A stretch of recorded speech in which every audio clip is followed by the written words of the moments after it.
Яг тэр байдлаар зохицол дарга маань өөрийнхөө компани туслахыг ерөнхий нэрийн бичгийн дараагаар томилох гэж зүтгүүллээ. Тэр нэгний юугаар санал хураалтаар унжлаа.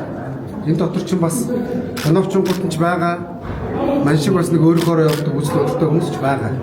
Тэр өчигдөр үндсэндээ бол нэг өөрийн гэсэн үзэл бодолтой хүмүүс нь тэр үнийг хүлээж авсангүй. За тэгэнгүүт нь дахиад нэг өөрийнхөө баруун гарынхаа туслахыг оруулж ирсэн бол зүүн гарынхаа туслахыг оруулаад ирсэн. Тэр нь баруун гараас нь дор нөхөр. Хинч танихгүй. Ер нь бол Монгол улсад улсын хэмжээнд танигдсан тийм лидер ард түмэндээ одоо намаа мандайлыг үзүүлж ард түмнээсээ итгэл авах гэж сонгуульд ордог шүү дээ. Манай намын дарга цогтгэрл өөрөө бас бүрэн танигдаагүй шүү дээ. Ган төмрөөсөө дор. Ган төмрийг ингээд зэнзээ хөдөө орон нутагт яваад би ингээд 10 жилийн хүүхдүүдээс асуухад таньдаг байсан. Хөдөө орон нутагт би малчин тариалсараас асуухад таньдаг.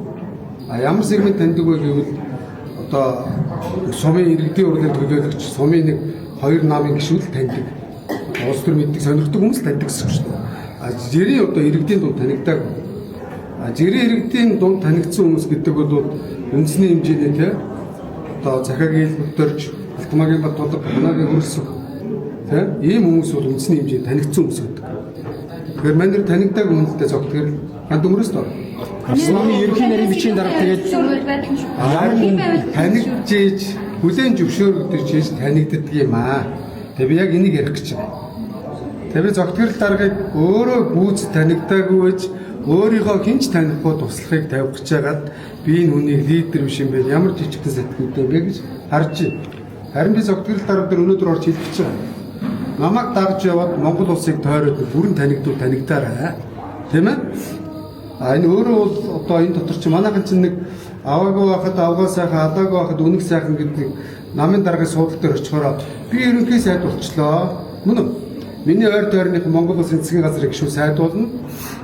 Миний ойр тойрных гишүүн болно. Ингээд Монголын төрийг эзэгнэн гэж боддог байхгүй байна. Ийм жижиг явааргүй бодлоготой. Ер нь Монголын төр одоо тэ зөв хүмүүс өөрийн гэсэн үзэл бодолтой хүмүүс явдаг болохоос практикаараа бүлгэллээрээ ингэж орж ирж явж болохгүй шүү дээ. Яг энэ байдлаар хин баймаар сонгох зүгээр гэдэг бол ер нь бас намын одоо тэ чухал аппарат нэгт намаасаа мөнгө хулгай шудрагхан байх хэрэгтэй. Нам дээр одоо цуглаж байгаа төсөв мөнгийг ил тод тавьждаг. Сөрөг хүчнээдээ одоо хийх тэмцлийг ил тод урайлаад мандалаад явждаг. Мөн үү? Тэгээд намынхаа одоо аливаа ажлыг ил тод нээлттэй хэрэгжүүлдэг бодлоготой зэгцтэй намаа ял хэмжээнд хүргэх ийм менежменттэй стратегтэй ийм хүн байх ёстой. Манай өмнөх үеийн генсек нар намаасаа хулгай ижирсэн. Өчигдөр та нар харсан бол нэг гişүүдэд цүнх тараагаад байгаа шүү дээ. Энд чинь нэг 100 мянган цүнхийг намын балансан дээр 500 мянган төгрөгөөр тавиад 400 мянган төгрөг нэг цүнхнээс хулгай хийж байна. 400 мянган төгрөгийг энэ 400 гişүүд хуваагаад хөржүүлээд үсгээр хэд гарч байна. Ингэж өнөөдөр намаасаа хулгай хийж байгаа хулгайч нар маргааш Монголын төрд орж төрөөс ерөөсөө 36 жилийн хугацаанд гарчилсан тогтолцоо шилжснээс хойш яг ийм байдлаар ашиг хийж хулгай хийж ирсэн гэхгүй юу? Эдний бэлтгэл ажлыг нам дээр хийж байгаа хулгайч нар яаж улс оронд ороод улс орнд төр өдөртэй тэгэхээр хулгай хийх гэж хийх юм бэ?